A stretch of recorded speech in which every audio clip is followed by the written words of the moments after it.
चर्चा काफी गर्मा गर्म होने वाली है, वाद विवाद काफी होने वाला है, क्योंकि मुद्दों पे बातचीत करेंगे। प्रदेश अध्यक्ष ओम प्रकाश धनखड़ हर घर तक पन्ना प्रमुख पहुंचाया, हर कस्बे, हर गली, हर मोहल्ले में, हर जिले में वो गए, रात दिन मेहनत की, तो अच्छा सिला दिया है मुख्यमंत्री ने। क्योंकि वो जाट थे इसलिए उनको पनिश किया गया। ओम प्रकाश धनखड़ को आप मोदी जी की शीर्ष टीम में भेज दिया है, टीम में भेज दिया है, घर भेज दिया। अब आपकी 10वां अंगुली घिमे, आप तुम अंदर अंदर लड्डू फूट नहीं, मेरी बड़ा पद मिलने वाला, तो आपको तजब्बो नहीं देगी, आपको नजदीक ने फटकने देगा। नहीं लामा साहब, मैंने सही बात कही, जो उस दिन भी जो सही बात थी। तो फिर भी बीजेपी ने आपको किनारे कर दिया, क्यों? नहीं, ऐसा कुछ नहीं है कि भारतीय जनता पार्टी ने मुझे किनारे कर। ओम प्रकाश धनखड़ जी, ये सैनी साहब को लेके आना एकदम अचानक, सभी पार्टियों के नेता कहती है फुस्सू बम है, फुस्सू। क्या बेगर जाटों के बीजेपी सरकार बन सकती है? आप खुद भी जाट हैं, एडवोकेट हैं पैसे से, और लगातार बीजेपी के पक्ष में रहते हैं, और खट्टर साहब के तो इतने गुणगान करते हैं, बस पूछिए मत। साथ साथ हर भगवान भी प्रकट हो जाते, इतने गुणगान अगर भगवान के मंदिर में जाके कहीं करते तो। खट्टर साहब ने ऐसा नहीं सोच लिया, जाट तो वोट देने से रहे, नीचे वर्ग को समेट लो और शेरी साहब को लाके और बगावत फैला दीजिए। बस अब ये मैं नहीं कहता, जाति और धर्म की राजनीति करती है बीजेपी। लोग जिन लोगों को आलोचना करनी है भारतीय जनता पार्टी की, उनके पास कोई कारण तो है नहीं, तो इसलिए वो फालतू की बातें करते हैं। सभी आपके कार्यकर्ता दुखी, सभी आपकी जनता दुखी, भ्रष्टाचार चरम पे है। अधिकारी कहते हैं जा कहिए, कर लीजिए, कुछ करना है वो। अनिल विज को छोड़ के आपकी सरकार में अफसर किसी से डरते ही नहीं है। 370 से ज्यादा आईओ पुलिस के अधिकारी एक झटके में सस्पेंड कर दिए गए। ये एग्जाम्पल है, बताया गया है उनको, ये बताई गई है भैया काम करो, नहीं करोगे तो आपको घर भी जाना पड़ सकता है। अनिल विज जी का मत बताइए, गृह मंत्रालय उनके खट्टर साहब का बताइए आप। अनिल विज मुख्यमंत्री से बेहतर, खट्टर साहब से बेहतर मुख्यमंत्री हो सकते हैं? ये बिल्कुल गलत सवाल है, ये कोई सवाल नहीं है। आज माननीय मनोहर लाल जी भारतीय जनता पार्टी के चीफ मिनिस्टर हैं, और मैं आपको ये कहता हूं, हरियाणा की जनता कहती है अनिल विज सबसे बेस्ट मुख्यमंत्री बन सकते हैं हरियाणा के। बिल्कुल नहीं।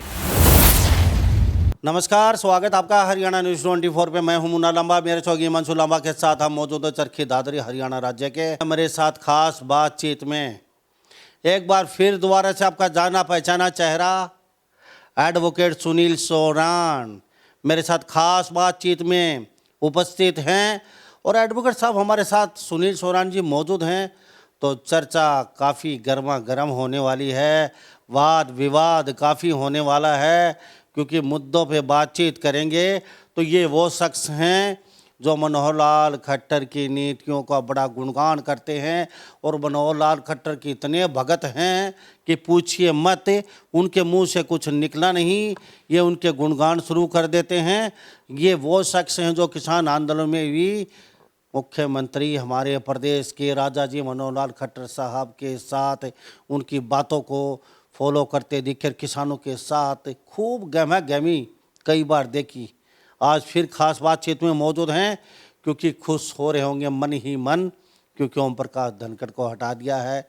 ये बातचीत भी क्योंकि इनके सम्मत कुछ अच्छे नहीं थे उनके साथ। एडवोकेट साहब आपका बहुत बहुत स्वागत है हरियाणा न्यूज़ 24 पे। पूरी जनता दादरी की हरियाणा की देख रही है। लामा साहब आपका भी बहुत बहुत स्वागत है। काफ़ी लंबे समय के बाद आपसे मुलाकात हो रही है, और मैं हमेशा की तरह जो कहता हूँ आज दोबारा रिपीट करता हूँ कि मैं बड़ा आभारी हूँ। जो ज्वलंत मुद्दे होते हैं उन पर आप मुझे मौका देते हो, आपके अपने इस पॉपुलर चैनल पर मेरे विचार रखने का। आपका ये जो चैनल है, क्योंकि आज जो हालात हैं सोशल मीडिया के, इंटरनेशनल व्यूवरशिप इसकी आती है, मैं अपने विचार रख पाता हूँ, अपनी बातें लोगों के साथ साझा कर पाता हूँ। रिस्पेक्टिव इससे कोई खास फर्क नहीं पड़ता कि कौन मेरी बात को पसंद करता है कि नहीं करता है, लेकिन आपकी मेहनत, आपकी रीच मेरे लिए बहुत हमेशा फ़ायदेमंद रही है। मैं आपका स्वागत करता हूं। आज एक नए ज्वलंत मुद्दे के साथ आप मुझसे बातचीत करने के लिए आए, आपका बहुत बहुत धन्यवाद। सबसे पहले हमारी बातचीत रहेगी आपके साथ। अब बड़े गोलू मोलू से हो गए, पहले बड़े पतले पतले थे, सरकार आने के बाद गोलू गोलू से हो गए क्या? हाँ, मेरा बीच में एक्सीडेंट हो गया था, मेरा थोड़ा वजन बढ़ गया है, ऑर्थो की गोलियां जो खाई गई, अब रिकवरी है। आप अगले 1 महीने में देखेंगे कि ये जो वजन मेरा जो पुट ऑन हो गया है इसको कम कर लेंगे। ओके। सबसे पहले पूरे हरियाणा प्रदेश में चर्चा का विषय है फिलहाल, प्रदेश के बीजेपी के प्रदेश अध्यक्ष है ओम प्रकाश धनखड़ जी। क्या बोलते हैं आप, ये अपने ब्लॉक स्तर पर ये पन्ना प्रमुख का गठन किया, हर घर तक पन्ना प्रमुख पहुंचाया, हर कस्बे, हर गली, हर मोहल्ले में, हर जिले में वो गए, रात दिन मेहनत की। तो अच्छा सिला दिया है मुख्यमंत्री ने, क्या बात है। 36 का आंकड़ा कहीं ना कहीं उनको ले बैठा, या फिर उनका ये मोहब्बत का ये सिला मिला है खट्टर साहब को कि 4 साल मेहनत की उन्होंने और फल खाए कोई। तो ये कहीं जाट और नॉन जाट की राजनीति तो खट्टर साहब नहीं खेल रहे, क्या लगता है? लांबा साहब, आप ही नहीं, जो मेजोरिटी सोशल मीडिया पर जिनको हम देखते हैं, जो राजनीतिक विश्लेषण करते हैं, ज्यादातर की राय आपसे मैच करती है, ज्यादातर यही राय रखते हैं। पहली बात तो ये देखें कि ओम प्रकाश धनखड़ जी ने पिछले 3 साल में पार्टी को रूट लेवल तक पहुंचाया, लाखों की संख्या में पन्ना प्रमुख बनाए और लगभग सभी जिलों में पन्ना प्रमुख सम्मेलन तक किए, उन लोगों को इकट्ठा तक किया ताकि पार्टी की जो नीतियां हैं वो जन जन तक, आम आदमी तक पहुंचाई जा सकें। तो इस बात में तो कोई दो राय नहीं है कि माननीय ओम प्रकाश धनखड़ जी का जो कार्यकाल था वो स्वर्णिम कार्यकाल था और उन्होंने बहुत मजबूत संगठन भारतीय जनता पार्टी का हरियाणा में क्रिएट किया। एक दूसरा नंबर, दूसरी अगर बात आप समझेंगे, देखेंगे तो ये बिल्कुल सतत प्रक्रिया है कि 3 साल तक का एक किसी भी अध्यक्ष का कार्यकाल होता है। 3 साल का कार्यकाल उनका पूरा हो गया था। कार्यकाल पूरा होने के बाद किसी दूसरे व्यक्ति को जिम्मेदारी दिया जाना, ये बिल्कुल एक नॉर्मल प्रक्रिया है भारतीय जनता पार्टी में। और तीसरी बात आप ये देखेंगे, उनका प्रमोशन हुआ है, वो अब स्टेट की टीम से माननीय मोदी जी की टीम में वो गए हैं। और चौथा, फाइनली जो आप ये कह रहे हैं कि जाट नॉन जाट, मुझे खुद बड़ा आश्चर्य होता है जब मैं सभी इन सोशल मीडिया पर जो हमारे राजनीतिक विश्लेषक हैं उनकी मैं बातों को सुनता हूं। लगभग मैं सबको नोटिस कर रहा हूं, सब एक ही लाइन ऑफ एक्शन पे बोल रहे हैं कि ये क्योंकि वो जाट थे इसलिए उनको पनिश किया गया। मैं एक सवाल सबसे और आपसे पूछता हूं, मुझे आप एक बात बता दीजिए, कोई एक रीजन बता दीजिए या कोई एक ऐसा कदम बता दीजिए माननीय मनोहर लाल जी का जो जाटों के अगेंस्ट हो। मैं एक लंबी फरियत दे सकता हूं आपको जो जाटों के फेवर में उन्होंने काम किया है, लेकिन आप मुझे कोई एक कारण बता दीजिए भारतीय जनता पार्टी या माननीय मनोहर लाल जी ने ऐसा कोई कदम उठाया हो जो पर्टिकुलरली जाट कम्युनिटी के अगेंस्ट हो। कोई एक भी बात नहीं बता सकता। अगर माननीय मनोहर लाल जी का काम आप देखोगे तो वो जो भीड़ का अंतिम व्यक्ति है, जो अंत्योदय की उनकी सोच है, जो बेचारा गरीब आदमी है, और आप कभी भी मनोहर लाल जी को सुनोगे तो आप इस बात को पाओगे, उनके कर्मों से भी आप इस बात को एनालाइज कर सकते हो कि इस देश का उत्थान करने का या प्रदेश का उत्थान करने का जो उन्होंने तरीका माना है वो ये माना है कि जब भीड़ का अंतिम व्यक्ति का उत्थान होगा तो बाकी समाज का उत्थान हो जाएगा। चलो मान लेते हैं। हमारे साथ एडवोकेट सुनील सोरान जी हैं और प्रदेश के राजा जी के मुख्यमंत्री मनोहर लाल जी के बड़े गुणगान कर रहे हैं। कितने सहमत है आप? राय जरूर लिख के डालिए। ओम प्रकाश धनखड़ को आपने कहा मोदी जी की शीर्ष टीम में भेज दिया है, टीम में भेज दिया है, घर भेज दिया है, क्योंकि कुछ दिन बाद घर चले जाएंगे वो, वहाँ से सीधा दोबारा पार्टी में आने से रहे। आपने बड़ा गुणगान किया। पहली बार, पहले की जो खबरें उठा के देखना, हमारे एडवोकेट साहब कभी ओम प्रकाश धनखड़ के पक्ष में कोई ऐसा जवाब नहीं आया, वो हमेशा उनके अगेंस्ट रहे हैं। ये आज पहली बार आप कह रहे हैं कि पन्ना प्रमुख को कहाँ तक लेके गए, कहाँ तक लेके गए, कहाँ तक लेके गए। क्या बात है, पहली बार इतना सम्मान। यानी कि वो कहते हैं ना, अच्छे और बुरे का तो मरने के बाद पता चलता है। तो खैर ओम प्रकाश धनखड़ जी चले गए, आप बड़े गुणगान कर रहे हो। देखिए लांबा साहब, मैं भी आपको चैलेंज देता हूं, आप उठा के देख लीजिए पुराने सारे हमारे जो भी वार्तालाप हैं, इंटरव्यूज हैं। मैंने कभी किसी मामले में ओम प्रकाश धनखड़ जी को क्रिटिसाइज नहीं किया, बल्कि मैंने कुछ मामलों में आलोचना की तो माननीय मुख्यमंत्री की जी की। जैसे वो जो एक महिला कोच वाला मामला था, मैंने फर्स्ट डे से कहा कि सीएम साहब इस व्यक्ति को हटाओ, ये व्यक्ति दोषी है। या जब दोबारा पहलवानों का जब मामला आया तब भी मैं हमेशा ये कहता रहा कि सरकार को इसमें ज़्यादा संवेदनशील होना चाहिए और ये बच्चे जो कंप्लेन कर रहे हैं, ये पहलवान जो कंप्लेन कर रहे हैं, इनको जाति में ना बांट के और इनकी जो स्पोर्ट्समैन जो इनकी अचीवमेंट है, स्पोर्ट्स अचीवमेंट है, उसको देखते हुए इनका फेवर किया जाना चाहिए। हाँ, कभी कभार मुझे संगठन की तरफ से ऐसा जरूर लगता था कि जब संगठन के लोग इस बात को शिकायत करते थे कि हमारी सुनी नहीं जा रही है, कुछ संगठन के साथी हमारे रेगुलर इस बात की शिकायत करते हैं कि भाई हमारी कुछ सुनी नहीं जा रही, और उसका रीजन देते हैं माननीय मनोहर लाल, क्योंकि चीफ मिनिस्टर ऐसा है। ये गलत बात थी जिसके लिए मैं हमेशा ऐसा सोचता था, और मैं अपने साथियों को, जो कार्यकर्ता बंधु थे, उनको मैं कहता था कि चीज़ों को समझने का प्रयास करो, और जिस लाइन ऑफ एक्शन पे माननीय मनोहर लाल जी चल रहे हैं उसमें बेस्ट पार्ट आपके लिए ये है कि कोई भी अधिकारी आपकी बातों से, राइट, जो सही चीज़ें, जो अधिकार हैं, उससे बाहर नहीं जा सकता। आप इसको समझने का प्रयास करो। और जो इन्होंने चीज़ों को डिजिटलाइजेशन किया है, जिससे व्यक्ति जो है वो जो बेनिफिशियरी है, जिसकी रिक्वायरमेंट है, उससे अलग हो गया है। अब आप चीजें डिजिटलाइज यानी कंप्यूटराइज हो रही है, आप कंप्यूटर पे क्लिक करो और अपना अधिकार लो। ये बहुत अच्छी बात है। चलो मान लेते हैं आपकी बातें, वो तो जनता तय करेगी। चलो खट्टर साहब, ओम प्रकाश धनखड़ साहब को तो आपने विदा कर दिया, चलो अपने घर चले जाएंगे वो। आपकी तो 10वां अंगली घी में है अब तो आपकी तो वो देसी भाषा में पोपारा 25। हाँ, कुछ दिन में चले राष्ट्रीय सचिव, कुछ दिन चले जाएंगे घर। ये उसकी सीडी, राष्ट्रीय सचिव की सीडी का मतलब सीधा उसके बाद घर का है, सीधा रास्ता। 3 साल बाद वो को अपने घर पे आराम करेंगे वो, क्योंकि इतना लंबा पीरियड नहीं होता है। अब आपकी 10वां अंगली घी में है, अब तुम अंदर अंदर लड्डू नहीं, मेरी बड़ा पद मिलने वाला। अरे भाई साहब, मेरी कौन सी उंगलियां पहले बाहर थी जो अब मेरी घी में चली गई? अब बड़ा पद मिलने वाला। ऐसा क्यों आप ऐसा सोचते हैं कि मुझे कोई पद मिलने वाला है? मैं ऐसा कौन सा काम करता हूं जिससे मुझे भारतीय जनता पार्टी मुझे आगे कोई पद देने वाली है? मैं तो ऐसा कोई काम नहीं करता, मुझे नहीं लगता। तो सभी किसानों से दुश्मनी ले ली, पूरे वर्ग से दुश्मनी ले ली आपने उनके खिलाफ बोल बोल के किसान आंदोलन में। तो आपको तजब्बो नहीं देगी, आपको नजदीक ने फटक नहीं देगा। नहीं लांबा साहब, मैंने सही बात कही, जो उस दिन भी जो सही बात थी। फिर भी बीजेपी ने आपको किनारे कर दिया, क्यों? नहीं नहीं, ऐसा कुछ नहीं है कि भारतीय जनता पार्टी ने मुझे किनारे कर, ओम प्रकाश धनखड़ जी ने। वो उन्हें लगा, उन्हें मुझे, देखो क्या होता है कि किसी भी व्यक्ति की आप अपनी टीम में उसको लेते हो, उसकी क्या यूटिलिटी है।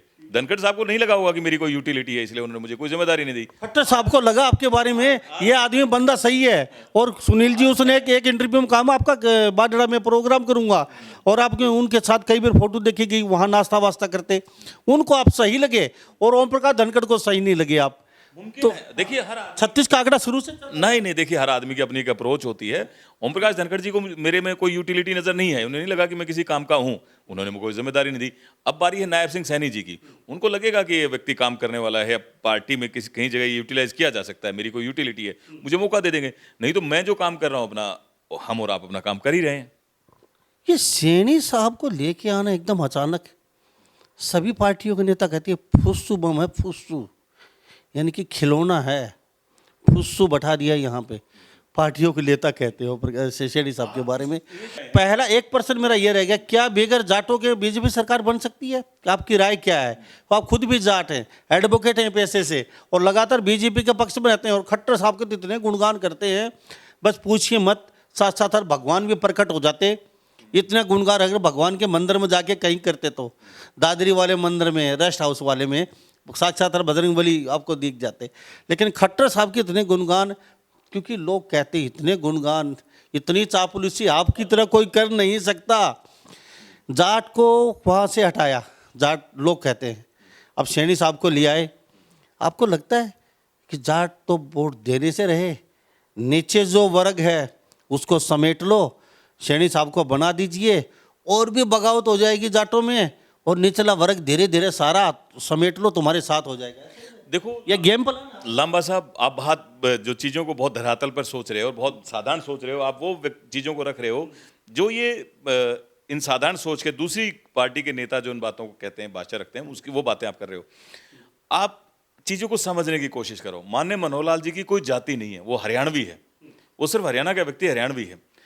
आप उनके कार्यकाल को देखो। क्यों मैं इतना मोटिवेटेड हूं, क्यों मैं हमेशा उनके फेवर में बोलता हूं, उसका बड़ा कारण यह है कि उन्होंने अपना कोई परिवार नहीं पाला। मैं उनके 2 भाइयों से अच्छे से परिचित हूं, एक चरणजीत खट्टर जी हैं और एक गुलशन खट्टर जी हैं। गुलशन जी अब दुनिया में नहीं रहे। मैं किसी व्यक्ति के साथ उनके घर गया था, आप बिल्कुल अंदाजा ही नहीं लगा सकते कि किसी चीफ मिनिस्टर के भाई का घर है क्या। बिल्कुल सिंपल, वो बेचारा खेती बाड़ी करने वाला व्यक्ति था। दूसरा जो चरणजीत खट्टर जी हैं, वो भी संगठन का काम करते हैं, बिल्कुल एक साधारण से मकान में रहते हैं, और कोई ताम झाम नहीं, कोई नहीं कह सकता कि ये मनोहर लाल जी का भाई है। इसके विपरीत जिस दिन भूपेंद्र हुड्डा की सरकार थी, अलड़ी का मलड़ी, कहीं दूर दूर के जो रिश्तेदार थे वो भी हम हुड्डे के वहां, हम फलाने हुड्डा के यहाँ, दगड़े हुड्डे के यहाँ, वो इस तरह राज को चलाते थे। वो काहे का जाट था भाई? यही हालात चौटाला साहब के समय भी होता था। चौटाला साहब और उनके जो नजदीकी आदमी थे, वो पूरी सिस्टम को कंट्रोल करे हुए बैठे होते थे। वो काहे के जाट थे भाई? अगर कोई जाट के फेवर में है, अगर मैं जाति की बात करूं, मैं कहूं भी मैं जाट हूं, तो वो है मनोहर लाल खट्टर। आते ही इन्होंने जब HCS की भर्ती कराई, मैं सिर्फ एक उदाहरण दे रहा हूं आपको, 17 जनरल कैटेगरी के बच्चे सेलेक्ट हुए थे, जिसमें 13 जाट थे। किसी भी व्यक्ति का 1 पैसा नहीं लगा, बिल्कुल ईमानदारी से वो जाटों के बच्चे जो अपनी मेहनत और मशक्कत और अपना सारा जीवन जिसमें लगाया था, वो लोग HCS अफसर बने थे। हुड्डा सरकार में कौन लोग HCS अफसर बनते थे? जो 2-2, 5-5 करोड़ आशा हुड्डा को, उसकी जो वाइफ है, उसको पैसे दे के आते थे। चौटाला साहब के सामने कौन अफसर बनते थे? उनकी आज भी हरियाणा की जो पंजाब एंड हरियाणा हाईकोर्ट है उसमें मुकदमे चल रहे हैं, ऐसे ऐसे बच्चों को लोग वो एचसीएस बना देते थे जिनको प्रॉपर एजुकेशन ही नहीं थी, जिनकी डिग्री प्रॉपर नहीं थी, वो लोग एचसीएस अफसर बन के बैठे। लेकिन इन्होंने ट्रांसपेरेंसी लेके आई। जाट कौम, हरियाणा की जाट कौम बिल्कुल स्वाभिमानी जाट कौम है, उसे किसी के सपोर्ट की आवश्यकता नहीं, उसे जरूरत है ट्रांसपेरेंट सिस्टम की। और वो ट्रांसपेरेंट सिस्टम किसने दिया? माननीय मनोहर लाल जी ने। तो अगर किसी ने सबसे भला किया जाटों का, किसानों का, तो वो मनोहर लाल जी है। क्या लगता है सैनी साहब के आने के बाद कितने जाटों के वोट आने वाले हैं आपके लिए? खट्टर साहब ने ऐसा नहीं सोच लिया, जाट तो वोट देने से रहे, नीचे वर्ग को समेट लो और सैनी साहब को लाके और बगावत फैला दीजिए। बस अब ये मैं नहीं कहता, जाति और धर्म की राजनीति करती है बीजेपी। लोग कहते जिन लोगों को आलोचना करनी है भारतीय जनता पार्टी की, उनके पास कोई कारण तो है नहीं, तो इसलिए वो फालतू की बातें करते हैं। सिर्फ एक सतत प्रक्रिया है जिसके तहत धनखड़ साहब के जाने के बाद सैनी साहब आ गए ना। वो जब अपनी पोस्ट पे थे वो ना जाट थे ना वो नॉन जाट थे। और इसी प्रकार से जब नायम सिंह सैनी जहां बैठ गए हैं आके जिस पोस्ट पर, अब उनकी कोई जाति नहीं है, उनके लिए पार्टी सर्वोपरि है। और जिस भी व्यक्ति में काबिलियत होगी, टैलेंट होगी, उसे आगे बढ़ाएंगे और उसको जिम्मेदारी देंगे और पार्टी आगे बढ़ेगी, काम करेगी। और तीसरी बार माननीय मनोहर लाल जी के नेतृत्व में हरियाणा में भारतीय जनता पार्टी की सरकार बनेगी। क्या बात है जी। पहले ही एडवोकेट साहब ने ऐलान कर दिया, घोषणा कर दी है और एक भविष्यवाणी कर दी है।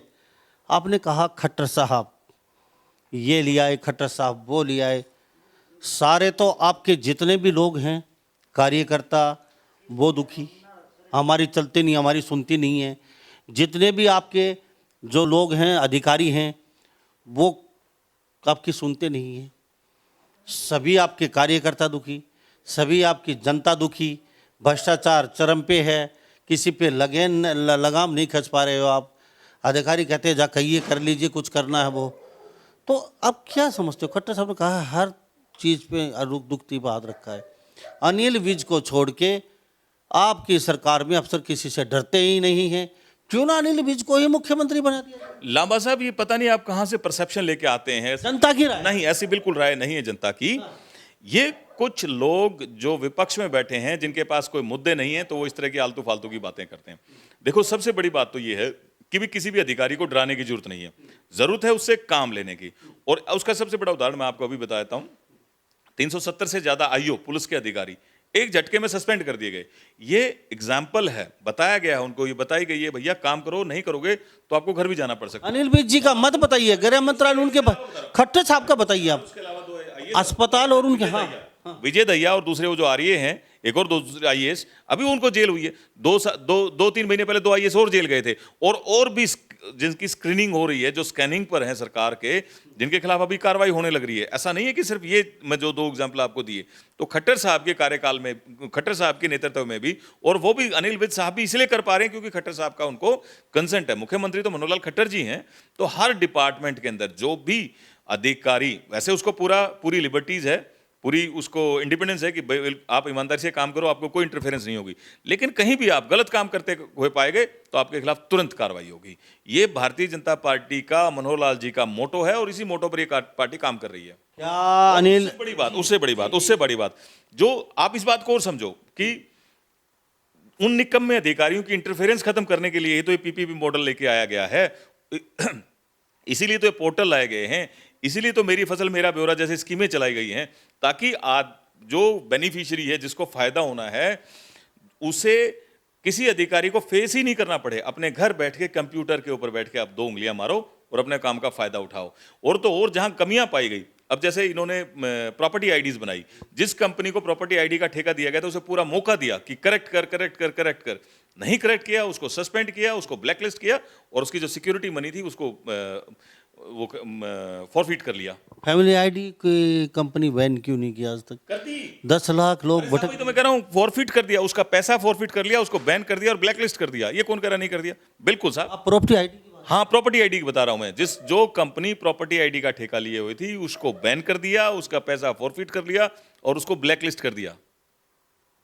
चलो, क्या आपको लगता है अनिल विज मुख्यमंत्री से बेहतर, खट्टर साहब से बेहतर मुख्यमंत्री हो सकते हैं हरियाणा? ये बिल्कुल गलत सवाल है, ये कोई सवाल नहीं है।